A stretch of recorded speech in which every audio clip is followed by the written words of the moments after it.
इदं सुरूपं तथा वा कलत्रं यशश्चारुचित्र धनं मेरुतुल्यम्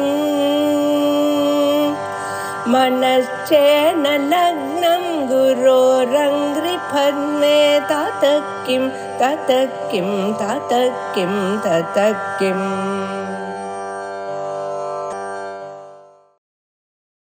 श्री गुरुभ्यो नमः. शंकर विजय मकरंदम 16வது ஆஸ்வாதம் 21வது ஸ்லோகம் படிக்கணும். நம்ம 20ல இருந்தே படிப்போம். இதுக்கு முன்னாடி கதை என்னன்னு சொன்னா, ஆச்சாரியால் பிரயாக கஷேத்திரத்திலிருந்து குமாரல பட்டர் சொன்னபடி அந்த மண்டன மிஸ்ரருடைய கிரகத்தை தேடிண்டு மாஹிஷ்மதி நகரத்துக்கு போய் அங்க அவாத்த கண்டுபிடிச்சு கேட்டு கண்டுபிடிச்சு அவாத்துக்கு போறார். அவரும் இவருக்காக காத்துட்டு இருக்கார். இவருக்காக இல்ல, அவர் தன்னுடைய காரியங்கள் எல்லாம் முடிச்சுட்டு ஒரு அதிதிக்கு போஜனம் பண்ணி வைக்கணுமேங்கிறதுக்காக அதிதிய எதிர்பார்த்து காத்துட்டு இருக்கார். அந்த மாதிரி சந்தர்ப்பம் அதுதான் இந்த 20வது ஸ்லோகத்துல வருது. நான் அதை மாத்திரம் படிக்கிறேன். இப்போ ச விஸ்வரூபா கிருத வன்னிகாரியः பிரதீக்ஷமாணः அதிதிம் ஆதிதேயः உதைக்ஷத ஈனம் ஸ்வசரீரபாபிஹி பிரகாசயந்தம் விதிஷோ திசச்ச. அவர் அக்னி காரியங்கள்லாம் பண்ணிட்டு மத்தியான வேளையில ஒரு அதிதிக்கு நம்ம போஜனம் பண்ணி வைக்கணுமே அப்படின்னு அந்த அதிதிய எதிர்பார்த்து காத்துட்டு இருக்கிற காலத்துல ஆச்சாரியால் பெரிய பிரகாசமாக அங்க போய் சேர்ந்தார். தேஜஸ்வியா, எல்லா திக்கையும் பிரகாசப்படுத்தும்படியாக அப்படி பிரகாச தேஜஸ்வியா இருக்காள் ஆச்சாரியால். அவர் ஆத்துக்கு வந்ததை அவர் பார்த்தார்னு இருக்கு. இந்த இடத்துல 2 விதமா கதை இருக்குன்னு ராதாகிருஷ்ண சாஸ்திரி கீழே எழுதுகிறார் டிப்பணத்துல. கதா அத்திர துவேதா திருஷ்யதே. அதிதீன் பிரதீக்ஷமாணம் விஸ்வரூபம் உபகதவான் சங்கரः திக்ஷா ஸ்வீகரணார்த்தம் பிரார்த்திதः வாதபிக்ஷாம் யயாதே. இதே மாதிரிதான் அதிதிய எதிர்பார்த்து காத்துருக்கக்கூடிய அந்த விஸ்வரூபன்னு இங்க பேர் கொடுத்திருக்கு. அந்த விஸ்வரூபாச்சாரியரை அவரை நோக்கி போனார் ஆச்சாரியால் போனா. அப்ப அவர் பிக்ஷ போடுறேன் அப்படின்னு சொல்லி, நீங்க பிக்ஷ வாங்கிக்கணும், நம்ம பார்த்துட்டு பிக்ஷ வச்சுக்கணும் அப்படின்னு பிரார்த்தனை பண்றார். ஆச்சாரியால் சன்னியாசி இல்லையா? அப்போ ஆச்சாரியால் எனக்கு வாத பிக்ஷ தான் வேணும் அப்படின்னு கேட்கிறார். அத அவர் ஏத்துண்டு பிக்ஷானந்தரம் சபணபந்தம் பிரவருத்தே வாதி. பிக்ஷையா அவர் ஏத்துண்ட உடனே பிக்ஷை ஆயிடுறது. பிக்ஷைக்கு அப்புறம் முன்னாடியே ஒரு பணபந்தம் பண்ணிடுறான். வாதத்துல நீ ஜெயிச்சா நான் உன்னுடைய ஆசிரமத்துக்கு விடுவேன், நான் ஜெயிச்சா நீ என்னுடைய ஆசிரமத்துக்கு வரணும்னா முன்னாடியே ஒரு பணபந்தம் பண்ணிடுறான். என்ன சொல்றது? பணபந்தம்னா போட்டிக்கு முன்னாடியே ஒரு நியமபந்தம் பண்ணிடுறான். சொல்லுவா, சட்டுன்னு வரல. பிக்ஷானந்தரம் சபணபந்தம் பிரவருத்தே வாதே ஜிதே விஸ்வரூபே. அந்த விஸ்வரூபன் ஆச்சாரியால் ஜெயிச்சு விடுறார். அப்புறம் விமுக்த சாபா தத் பத்னி வாணி அந்தரதா. இந்த வாதத்துக்கு சாட்சியாக அந்த உபயபாரதி தானே இருக்கா, விஸ்வரூபருடைய அந்த பத்னி. அவ சாட்சா சரஸ்வதி ஒரு சாபத்தினாலே இந்த மாதிரி வந்திருக்கா. அவளுடைய சாப மோட்சம் அப்ப ஏற்பட்டு கொள்றோம். அதனால உடனே விமுக்த சாபா வாணி அந்தரதா, தங்கி அந்தர்தானம் ஆயிடுறாளாம் அப்படின்னு வியாசாச்சலீயத்திலையும் வியாசாச்சலீய சங்கர விஜயம் இருக்கு. அதே மாதிரி கோவிந்தநாசிய சங்கர விஜயம், ஏகப்பட்ட சங்கர விஜயங்கள். அதே மாதிரி குருவம்ச காவியத்துல இருக்கு. அங்கேயே உபயபாரதி முடிஞ்சு போச்சு. ஆச்சாரியால் மறுபடியும் அவ கேட்கிற கேள்விக்கு பதில் சொல்லணுங்கிறதுக்காக பரகாய பிரவேச விஷயங்கள்லாம் இல்லை. அதுக்காக சொல்றேன். அந்த விஷயங்கள் அங்க இல்லை.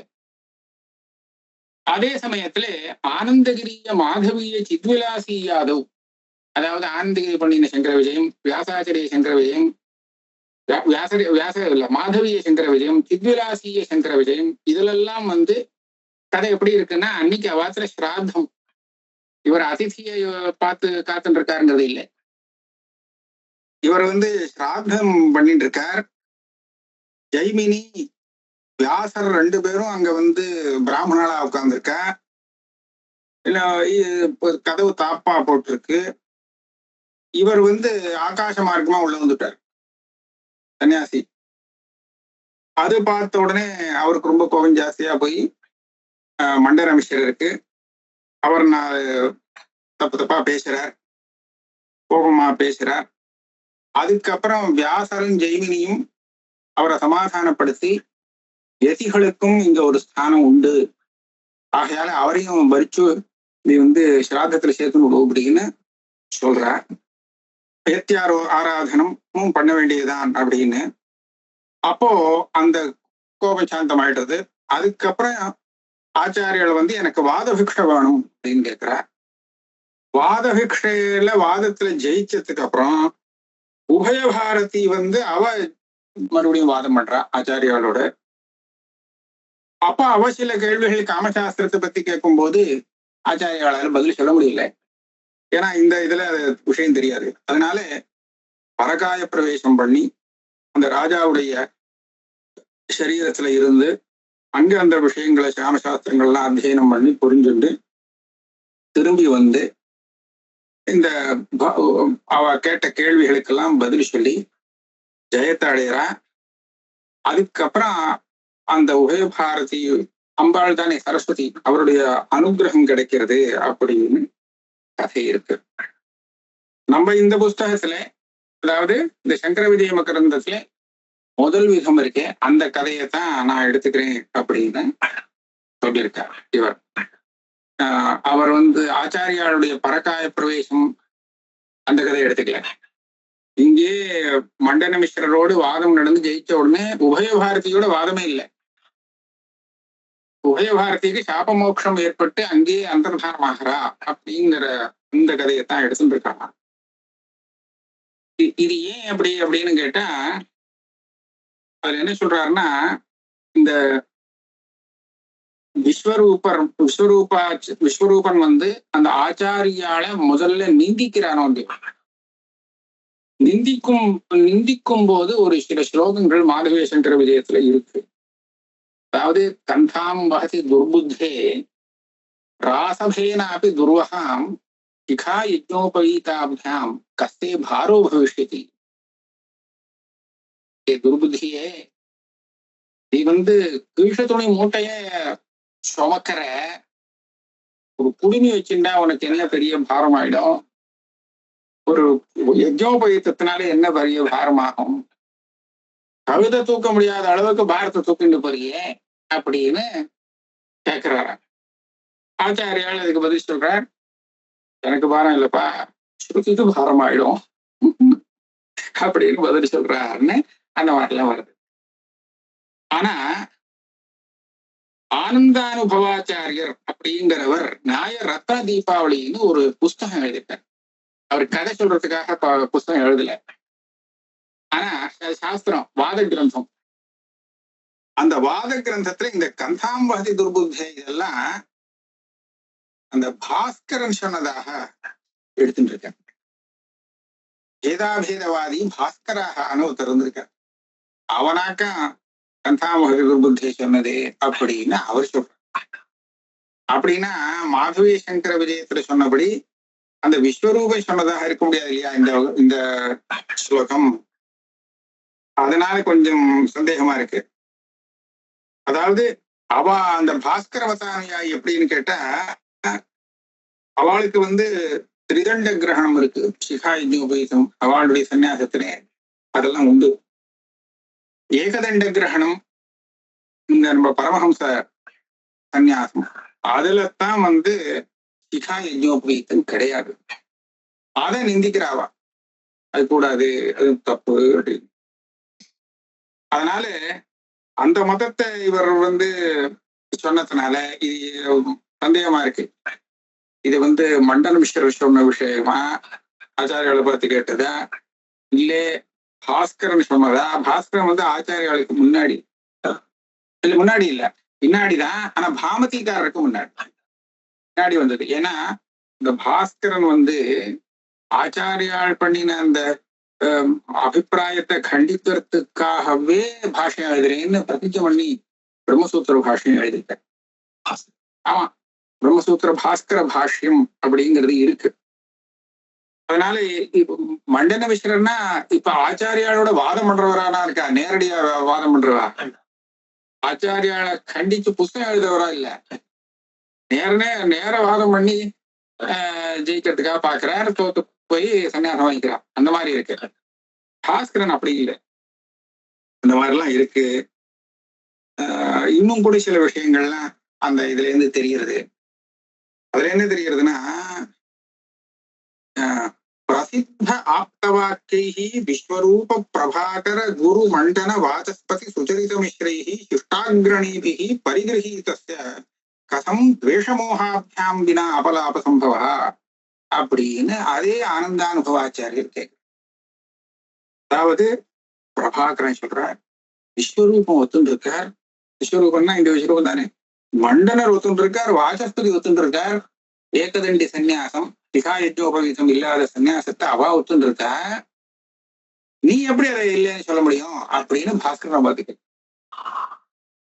அப்ப என்னாச்சு? இந்த வார்த்தையை மண்டன மிஸ்ரர் அவரை பார்த்து கேட்டிருக்க கூடாது இல்லையா? மண்டன மிஸ்ரரோ இந்த விஸ்வரூபாச்சாரியரோ உனக்கு கஸ்தே வார பவிஷத்தை சிகாயஜோபவீதம் இல்லாம இருக்கே அப்படின்னு கேட்கக்கூடாது இல்லையா? ஏன்னா இவ ஒத்துண்ட விஷயங்கிற. இவ எல்லாரும் ரொம்ப பெரியவா, ரொம்ப பிரசித்தமான பெரிய பண்டித்தாள். இவெல்லாம் ஒத்துட்டு இருக்கா, நீ யாரா கேட்கறதுக்குன்னு அந்த பாஸ்கரனை பார்த்து ஒரு கேட்கிறான். அதெல்லாம் இடிக்கிறது இந்த கதையில. அதனால அந்த பக்கம் போக வேண்டாம். நாம ஒரு மாதிரியா ஏற்கனவே சொன்ன அந்த என்ன வியாசாச்சரியம் கோவிந்தநாசியம் குருவம்ச காவியம் அதை அனுசரிச்சு போயிடலாம் அப்படின்னு போறேன். இதுக்கு மேல நான் ஜாஸ்தி இந்த இதுல விவகாரம் பண்ணல. நான் மேல அடுத்த ஸ்லோகத்துக்கு போறேன்.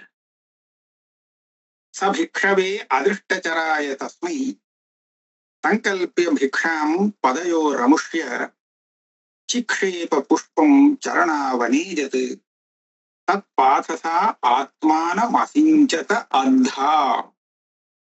அவர் மரியாதையா விஸ்வரூபாச்சாரியர் சுவாமிகள் வந்த உடனே இதுவரையில் பார்க்காத சன்னியாசி பிக்ஷு வந்திருக்கார், அவருக்கு பிக்ஷை போடுறேன் அப்படின்னு சங்கல்பம் பண்ணிட்டு அவருடைய பாதங்கள்ல புஷ்பங்களை போட்டு கால் அலம்பி அந்த ஜலத்தை எடுத்து தன் தலையில தெளிச்சுண்டு இவ்வளவு மரியாதையா அவரை வந்து சன்மானம் பண்றார் விஸ்வரூபர் ஆச்சாரிகளுக்கு. சண்டை போடல, அந்த மாதிரி தப்பான வார்த்தைகள்லாம் இந்த கதையில பேசல. ஆதித்யம் ஆதனுத சர்வம் அதைஷ தஸ்மை பிக்ஷார்த்தம் ஆசிரயத தம் பரிவேஷ்ய போஜ்யம் ஹஸ்தேஸ்ய நீரமதித உபய பாரதி சா நாசௌ பபௌ நச்ச முமோச்ச தசைவ தஸ்தௌ. அந்த ஆச்சாரியாளுக்கு ஒரு அதிசி வந்தால் எப்படி சன்மானம் பண்ண வேண்டி இருக்குமோ அந்த மாதிரியான கௌரவங்கள் எல்லாம் மரியாதையெல்லாம் பண்ணி அதுக்கப்புறம் அவரை பிக்ஷையெல்லாம் கொண்டு வந்து வச்சு இந்த பரிவேஷனங்கள்லாம் பரமாறி எல்லாம் ரெடியா பண்ணி நீங்க வந்து பிக்ஷையை எடுத்துக்கணும் அப்படின்னு பிரார்த்தனை பண்றார். அவரும் உட்காந்துட்டார், ஆச்சாரியாலும் உட்காந்தாச்சு.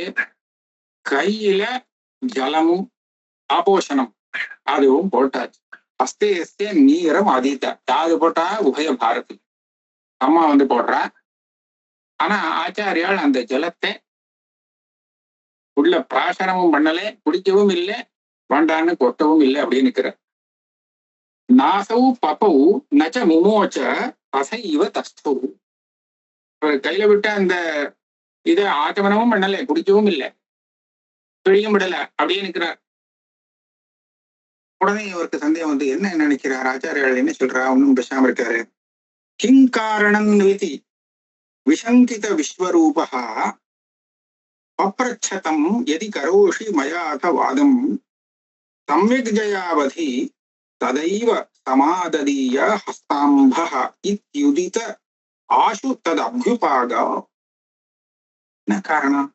இந்த மாதிரி இந்த சன்னியாசியை பேசாம இருக்கிறாரே அப்படின்னு சந்தேகம். உடனே கேட்டார், என்ன ஆச்சு அப்படின்னு. அப்ப அவர் சொல்றார், என்னோட நீ வாதம் பண்றதாக ஒத்துக்கிறையா? ஒத்துண்டால் நான் இந்த இதை சாப்பிட முடியும். அதான் எவ்வளவு வாதம்னா ஏதோ 10 நிமிஷம் மணிட்டு நிக்கிறதுன்னு இல்ல. சம்யக் ஜயாவதி, ஏதோ ஒரு பட்சம் ஜெயிக்கணும். அந்த ஜெயிக்கிற பரியந்தம் நீ வாதம் பண்ணணும். எனக்கு என்னோட சாஸ்திரார்த்தம் பண்ணி ஆகணும். பண்ணினால் நான் இப்ப இந்த ஜலத்தை குடிக்கிறேன் அப்படின்னு சொன்னார். சரின்னுட்டார். உடனே சரின்னு சொல்லிட்டார். ஆசு தது அபியுபாகா.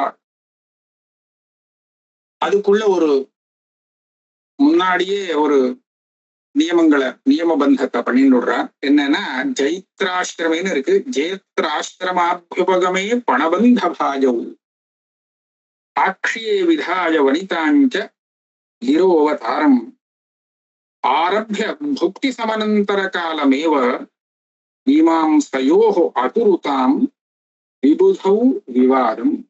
யாரு ஜெயிக்கிறாளோ அவ ஜேத்தா இல்லையா, அவரோட சம்பந்தப்பட்ட ஆசிரமம். இப்ப யாரு ஆச்சாரியால் ஜெயிச்சானா சன்னியாசாசிரமம், விஸ்வரூபர் ஜெயிச்சார்னு சொன்னா கிரகஸ்தாசிரமம். இந்த ஆசிரமத்தை ஏத்துக்கிறது அப்படின்னு முன்னாடியே அந்த பணயம்னு சொல்ற மாதிரி பணபந்த பாகு. நான் ஜெயிச்சேன்னா என் ஆசிரமத்தை நீ வாங்கிக்கணும், நீ ஜெயிச்சேன்னா ஒன்னு ஆசிரமத்தை நான் வாங்கிக்கணும் அப்படி. இப்ப இந்த யாரு ஜெயிச்சாங்கிறது சாட்சி பண்ணுமே. சாட்சே விதாய வனிதாஞ்ச கிரோவதாரம், சாட்சாத் சரஸ்வதியுடைய அவதாரமா இருக்கக்கூடிய அந்த அம்மாளை சாட்சியாக வைத்துக் கொண்டு புக்தி சமனந்தரமேவ, இந்த பிக்ஷை ஆன கையோட மீமாம்சா துவயத்துல, பூர்வ மீமாம்சா உத்தர மீமாம்சா 2 மீமாம்சையிலையும் இவா 2 பேரும் விசாரத்தை ஆரம்பித்தார்கள். ஆரம்பிய புக்தி சமனந்தர காலமேவா, அப்பவே ஆரம்பிச்சிட்டார். கையெலமினோட ஆரம்பிச்சு சாப்பிட்டு முடிச்சோம். இவ்வளவு 2 மீமாம்சையிலையும் விவாதத்தை ஆரம்பிச்சுட்டார்.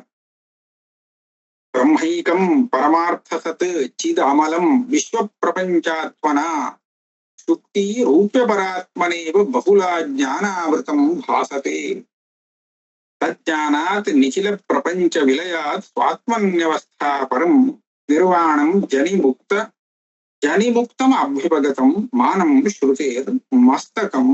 ஆச்சாரியால் தன்னுடைய பட்சத்தை முதல்ல சொல்றார். என்ன சொல்றார்? பிரம்மைகம் பரமார்த்த சத். என்னுடைய சித்தாந்தத்திலே வேதாந்தத்திலே பிரம்மம் ஒண்ணுதான் பரமார்த்த சத், வேற எதுவுமே பரமார்த்த இல்லை. பிரம்ம சத்தியம் ஜெகன் மித்யா. பிரம்மைகம் பரமார்த்த சத். சித் அது சைதன்ய ஸ்வரூபம். ஆமலம், எந்த மலமும் இல்லாதது. அப்பேற்பட்ட அந்த பிரம்மஸ்வரூபம் விஸ்வ பிரபஞ்சாத்மனா பாசதே. லோகம் சமஸ்த பிரபஞ்ச ரூபமாக அந்த சைத்தன்யம் இப்ப சொன்ன இந்த பிரம்மஸ்வரூபம் பாசிக்கிறது. அதுக்கு திருஷ்டாந்தம் சுக்தி ரூபிய பராத்மனேவ. சுக்திங்கிறது இருக்கே, இந்த ஆளுக்கு இந்த பிராந்தனுக்கு வெளியா தெரியறதோ இல்லையோ, சுத்தி ரூபியமாக தெரியறதோ இல்லையோ, அப்படியாவா இருக்கு அப்படியா இருக்கு அப்படி இல்லை. ஆனா அஜ்ஞானம் தெரியல. அந்த அஜ்ஞானத்தினால சுக்தியானது எப்படி ரூபியமாக வெள்ளியாக அந்த பிராந்தனுக்கு தெரிகிறதோ, அத போல அந்த பிரம்மமானது பகுல அஜ்ஞானாவிருத்தம். இந்த அஜ்ஞானம் சாதாரண அஜ்ஞானம், சுக்தி ரஜத்துன்னு தெரியுறது இத்தனை நேரத்துல காணாம போயிடும். ஆனா இது பெரிய அஜ்ஞானம், மூலாஜ்ஞானம் சொல்றது. அந்த அஜ்ஞானத்தினால மறைக்கப்பட்டு அந்த பிரம்மம் இவ்வளவு பெரிய பிரபஞ்சமாக பாசிக்கிறது. தஜ்ஞானா, அப்படியானத்தினாலே இந்த பிரம்மஸ்வரூபம் தெரிந்ததே. ஆனால் அந்த பிரம்ம ஜானத்தினாலே நிகில பிரபஞ்ச விலையா, அந்த அஜ்ஞானம் போய் அந்த அஜ்ஞானத்தினால வந்த இந்த பிரபஞ்சம் பூரா விலயமாயிடும், அங்கேயே கரைஞ்சு போயிடும், இல்லாத போயிடும். அப்ப இது எப்படி இருக்கும்? சுவாத்மன் அவஸ்தா பரம் நிர்வாணம். ஸ்வஸ்வரூபத்துல இது பாட்டுக்கு ஆத்மா இருக்கு. ஏன்னா பிரபஞ்சம்ங்கிறது எது அஜ்ஞானத்தால வந்ததோ அந்த அஜ்ஞானம் போன உடனே காணாம போயிடும். அப்ப என்ன இருக்கு? ஆத்மஸ்வரூபம். இதான் பிரம்மாத்மனா சமஸ்திதி முக்தி. அதேதான் ஆத்மன் அவஸ்தாபரம் நிர்வாணம். அதுக்கப்புறம் ஜென்மா இல்லை, ஜனி முக்தம், இனிமேல ஜன்மம் கிடையாது, முடிஞ்சு போச்சு. அபியுபகதம், இப்படிதான் என்னுடைய சித்தாந்தம். இதுக்கு பிரமாணமாக மானம் ஸ்ருதேர் மஸ்தகம், வேதத்துக்கு சிரஸ்தாக இருக்கக்கூடிய வேதாந்தம் இந்த விஷயத்துக்கு, நான் சொன்ன விஷயத்துக்கு பிரமாணமா அப்படின்னு ஆச்சாரியால் வேதாந்த மதத்தை சொன்னார். அப்போ பாடம் ஜயே யதி பராஜய பாகம் ஸ்யாம் சந்நியாச பங்கம், சந்நியாசமங்க பங்கம் இல்லை, சந்நியாசமங்க பரிஹிருத்திய கஷாய சைலம் சுக்லம் வசீய வசனம் துவய பாரதீயம் வாதே ஜயா ஜய பல பிரதிபாதிகா அஸ்து. ஆச்சாரியால் இதுவும் சொல்றார். பாடம் ஜயே, நான் உன்னை ஜெயிப்பேன், ஜெயிக்கலாம், ஆனால் ஜெயமானால் பரவாயில்ல, ஆனால் எதி பராஜய பாகம் ஸ்யாம், ஒரு சமயம் இந்த வாதத்திலே எனக்கு பராஜயம் ஏற்பட்டதுன்னு சொன்னால், அங்க சந்நியாசம் பரிஹிருத்திய, நான் என்னுடைய சந்நியாசத்தை விட்டுட்டு இந்த காஷாய வஸ்திரத்தை விட்டுட்டு சுக்லம் வசீய வசனம், இந்த வெள்ளை வஸ்திரத்தை நான் தாரணம் பண்ணிக்கிறேன். இந்த விஷயத்துல யாரு ஜெயித்தா யாரு ஜெயிக்கலைங்கிறதுக்கு சாட்சியாக இருப்பது துவயபாரதீயம்.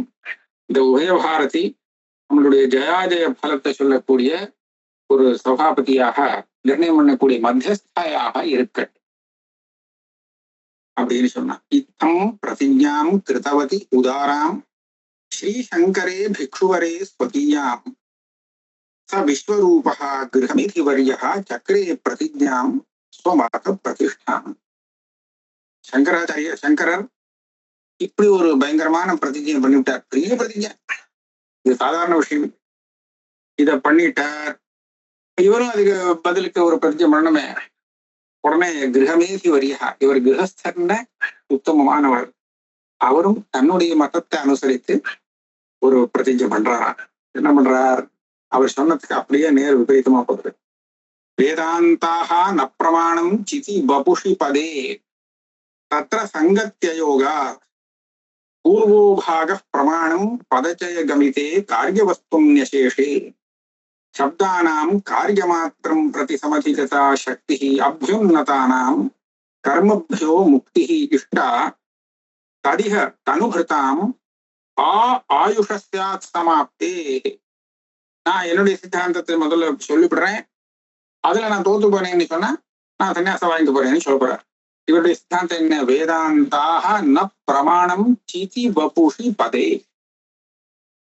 சுத்தமான அந்த சைத்தன்ய ஸ்வரூபம் இருக்கே, அப்பேற்பட்ட தத்விஷ்ணு பரமபதம் சொல்லக்கூடிய அந்த ஸ்வரூப விஷயத்துக்கு வேதாந்தம் பிரமாணம் ஆகாது.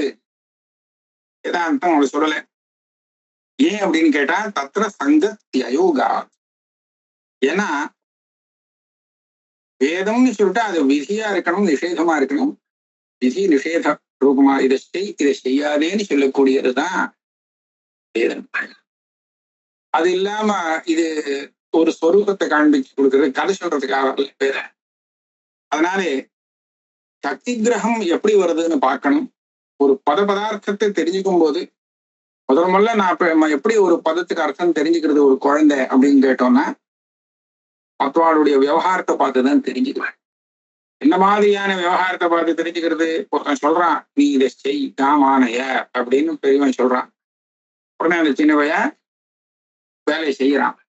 இந்த குழந்தை பாக்குறது காமானையன்னு சொன்னா இப்படி பண்றான். 2-3 நாள் பார்த்ததுன்னா கண்டுபிடிச்சிடும், காமானையன்னா இப்படி பண்ணணும், இதுதான் அர்த்தம் அப்படின்னு கண்டுபிடிச்சிடும் இல்லையா? இதுதான் சக்தி கிரகம்.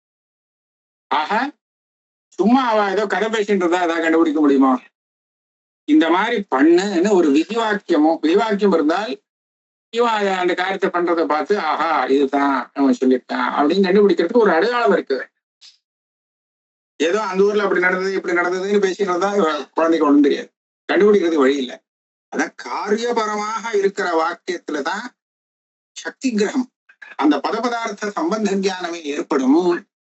அதனால வேதம்ங்கிறது எப்பவுமே விதி நிஷேத ரூபமா தான் இருக்குமே தவிர ஒரு சித்தமா இருக்கக்கூடிய வஸ்துவை பத்தி கதை சொல்லக்கூடியதாக இருக்காது அப்படின்னு இவர் தன்னுடைய சித்தாந்தத்தை சொல்றார். அது மாத்திரம் இல்ல, இது நிச்சயமா இருக்கு. பூர்வோ பாக பிரமாணம் பத ஜய கமிதே காரிய வஸ்துன்னு அசேஷே. வேதத்துல உத்தர பாகம் தானே வேதாந்தம். பூர்வ பாகங்கள்லாம் என்ன சொல்றது? எல்லாம் காரியத்தை தான் சொல்றது. இதை செய்யணும், அதை செய், இதை செய், அதை செய் அப்படின்னு சொல்லி காரியத்தை சொல்லக்கூடியதாதான். அங்க இருக்கக்கூடிய பதங்கள் எல்லாமே காரியபரமாக இருந்துருக்கு. அப்ப வேதாந்தம் என்ன பண்ணுது? அதுவும் காரியபரம் தான். அதை நம்ம வர்ண விட முடியாது. ஆக சப்தானாம் காரியமாத்திரம் பிரதி சமதிகதா சக்தி. இந்த சப்தங்கள் இருக்கே அது எப்பவுமே காரியத்தை தான் சொல்லி கொடுக்கக்கூடியதாக இருக்க முடியும். அப்படிதான் அதுக்கு சக்தி கிரகம் ஏற்பட்டிருக்கு. அபியுன்னதானாம் சப்தானாம் அப்படின்னு இருக்கு. வேத சப்தங்கள் யோக சப்தத்திலையும் அப்படி வச்சுக்கலாம். முடியலன்னு சொன்னா வேத சப்தத்துக்கு அப்படிதான் சொல்லுவாங்க, உன்னதமான சப்தம். இல்ல இந்த அபியுன்னதானாம் வேலையும் சேர்க்கலாம். அபியுன்னதானாம் கர்மபியோ முக்தி ரிஷ்டா. ரொம்ப உயர்ந்த சுபாவத்தோடு கர்மாவை அனுஷ்டானம் பண்றவாளுக்கு கிடைக்கும். அவ எப்படி கர்மானுஷ்டானம் பண்ணணும், எப்படி கர்மானுஷ்டானம் பண்ணணும்னு சொன்னா காமியத்தையும் நிஷித்தத்தையும் பண்ணவே கூடாது. நித்தியத்தை அவசியம் பண்ணணும், விடாம நித்திய கர்மானுஷ்டானம் இருக்கணும். நித்திய கர்மானுஷ்டானத்தை விடவே கூடாது. காமியத்தையும் காமியத்தை பண்ணவே கூடாது, நிஷித்தத்தை பண்ணவே கூடாது. ஏன்னா இதுதான் ஆபத்து, மேற்கொண்டு ஜென்மாவை கொடுத்துரும். அதனால இவன் பண்ணக்கூடிய அந்த இப்படி இந்த விதமாக இவன் பண்ணக்கூடிய அந்த கர்மாக்கள் இருக்கு, இதை பண்ணிட்டு வந்தானே ஆனால் எது பிராரப்தமோ அதெல்லாம் தீர்ந்து கூட அனுபவிச்சு தீர்த்துருவான். அப்ப இந்த முதல் ஜென்மா முடிகிற காலத்துல அடுத்த ஜென்மாவுக்கு காரணமாக இவன்கிட்ட ஒன்றும் பாக்கி இருக்காது. கர்மாலாம் தீர்ந்து விடுத்து, பிராரப்தம் தீர்ந்து விடுத்து. இவன் பண்ணின நித்திய கர்மாவால சஞ்சிதங்கள்லாம் வேற அழிய ஆரம்பிச்சுடுத்தோ. சஞ்சிதம் பிராயசித்தம் ஏதோ பண்ணி அதெல்லாம் அழிச்சுட்டான், அதுவும் பாக்கி இல்லை. புதுசா ஜென்மா வரும்படியாக ஏதோ இந்த காமிய கர்மாவும் பண்ணல, சொர்க்கத்துக்காக ஒரு காரியம் பண்ணல, யாகம் பண்ணல, அதனால அதுவும் வரத்துக்கு இல்லை. ஆகையால இந்த மாதிரி கர்மானுஷ்டானம் பண்ணினத்தாலேயே மோட்சம் வரும். இஷ்டா ததிக தனுகிருதாம் உன்னதானா சரீர், அதாவது மனுஷர்களுக்கு, மனுஷர்ல தனுகிற பிராணிகளுக்கு பொதுவாக சொல்லலாம். உத்தமமான அப்பேற்பட்ட கர்மானுஷ்டானத்தை பண்ணிட்டு இருக்கிறவனுக்குத்தான் முக்தி. இது எது பிரியந்தமானம்னா ஆயுஷஸ்தாத் சமாப்தே. ஆயுசு பூர்வம் ஒரு நாள் 2 நாள் பண்ணிட்டா போதும்னு இல்லை, ஆயுசு பூரா இதே மாதிரி இருக்கணும், அப்ப மோட்சம் வரும். இதான் எம்பக்ஷம். வாதே கிருத்தே அஸ்மின் யதிமே ஜயான்யः த்வயோதித ஸ்யாத் விபரீத பாவः ஏயம் த்வயாபூத் கதிதா பிரசாக்ஷியே ஜானாதி சேத் சா பவிதா வசூரும்.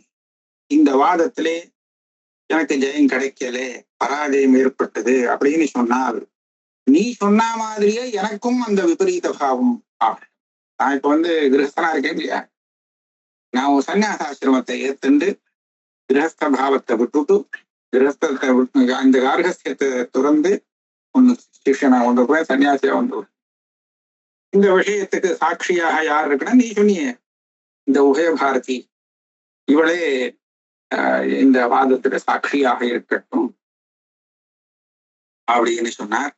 இத்தம் பிரதிஜாம் ஸ்தபனாம் விதாய வாதம் வியதத்தாம் கில தேசிகேந்திரௌ கிருத்வாத வாணீம் அத சாட்சி பாவே ஜயா ஜய பிராப்தி அபிதான தக்ஷாம். இந்த மாதிரி ஒரு பணயம் வச்சு வாதங்களை ஆரம்பிக்கிறார். வாதத்துக்கு முன்னாடியே பிரதிஜை பண்ணி ஆரம்பிக்கிறார். இவா ரெண்டு பேருமே பெரிய சிரேஷ்டாளா இருக்காங்க.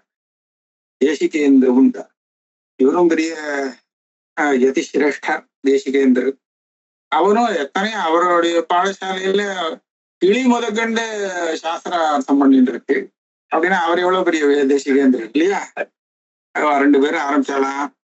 அந்த சரஸ்வதியை சாட்சியா வச்சுன்னு விட்டா, சரஸ்வதினு சொன்னா அது கரெக்டா தான் இருக்கும். ஜெயாஜய பிராப்தி, யாருக்கு ஜெயம் யாருக்கு பராதிங்கிறது கரெக்டா சொல்லக்கூடிய அந்த உபய பாரதிய சாட்சியாக வைத்துக் கொண்டு இந்த 2 விஷயத்தை தான் அவர் தன்னுடைய முதல்ல சங்கரர் தன்னுடைய பட்சத்தை சொல்லிட்டார் இல்லையா, இதுதான் வேதாந்த பட்சம்னு.